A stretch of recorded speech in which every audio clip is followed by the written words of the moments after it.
একটা হাদিস বলবো আমার যুবকদের উদ্দেশ্যে বলা। আল্লামা ওয়াকিদি আলাইহি রাহমাতুল্লাহ উনি 130 থেকে 207 হিজরি পর্যন্ত হায়াত পেয়েছেন। সুবহানাল্লাহ।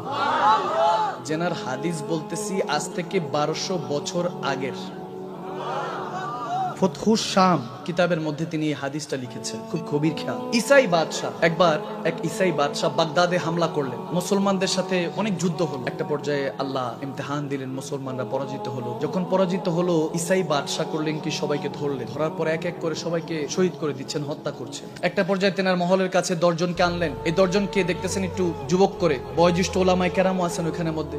এই 10 জনকে ধরেছে। প্রথম জনকে ধরে বলতেছে ঈসাই ধর্ম গ্রহণ করো, ইসলাম ধর্ম ত্যাগ করো। বলতেছে জান যাবে কিন্তু ঈমান যাবে না। কবির খেয়াল। বলতে দেরি নেই গলাটার মধ্যে ছুরি দিয়ে তরপাতে শাহাদাতের জাম পান করলে। বাকি 9 জন দেখতেছে। কঠিন মুহূর্ত। এরকম যদি আমাদের সামনে হয় আমাদের ঈমান কিন্তু চলে যাবে। বলবো যে না না ঠিক আছে এটাই দেন, ঠিক কিনা?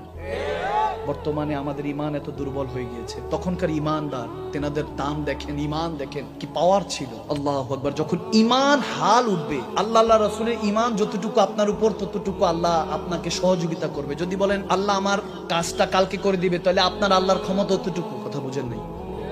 আল্লাহ সবার জন্য এক, কিন্তু যার যার জন্য আলাদা আলাদা আছে। হিন্দুর জন্য আল্লাহ আছে, ঠিক না? খ্রিস্টানের জন্য আছে।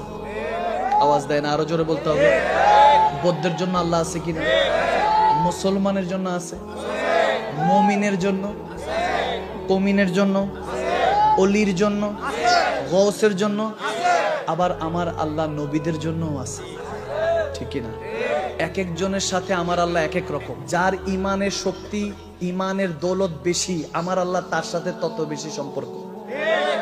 গভীর খেয়াল। ওই 9 জন দাঁড়িয়ে আছেন, দেখতেছেন। একজনকে শহীদ করে দেওয়া হলো নির্মম ভাবে। আরেকজনকে বলতেছে ঈসাই ধর্ম গ্রহণ করো। বলতেছে না, জান যাবে ঈমান যাবে না। বলতে বলতে দ্বিতীয় ওই 8 নাম্বার জনকেও, 9 নাম্বার জনকে, এভাবে একজন করে করে সকলকে শহীদ করে দিয়েছেন। লাস্ট একজন যুবক। গভীর খেয়াল। এই যুবক আপনার উদ্দেশ্যে বলছি। 9 নাম্বার শেষ হওয়ার পর যখন লাস্ট যুবক বাকি রয়েছে, ওই যুবক যখন দেখতেছেন 9 জনকে শহীদ করে দেওয়া হলো, যুবকের পালা যখন আসতেছে, বলতেছে পাদ্রী, ঈসাই পাদ্রী বলতেছে বাদশাহ নামদার আমাকে সুযোগ দেন, তাকে আমি একটু ধরাশায়ী করি। তাকে যে কোনো ভাবে হলেও ইসলাম থেকে ডিমোটিভেট করে তাকে ঈসাই বানাবার চেষ্টা করছে। বলে ঈসাই ধর্ম নাও, নাহলে তুমি এখন এই 9 জনের মতো শেষ হয়ে যাবা। যখন এগুলো বলতেছে, সে বলতেছে আমার জান যাবে, ঈমান যাবে।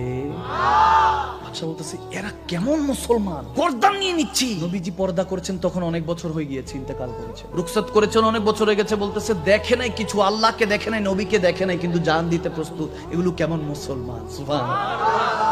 একটা পর্যায়ে এখানে প্রিন্সেস, রাজার রাজকুমারী ছিল, রাজকন্যা প্রিন্সেস দাঁড়ানো ছিল। সে বলল যে বাবা আমাকে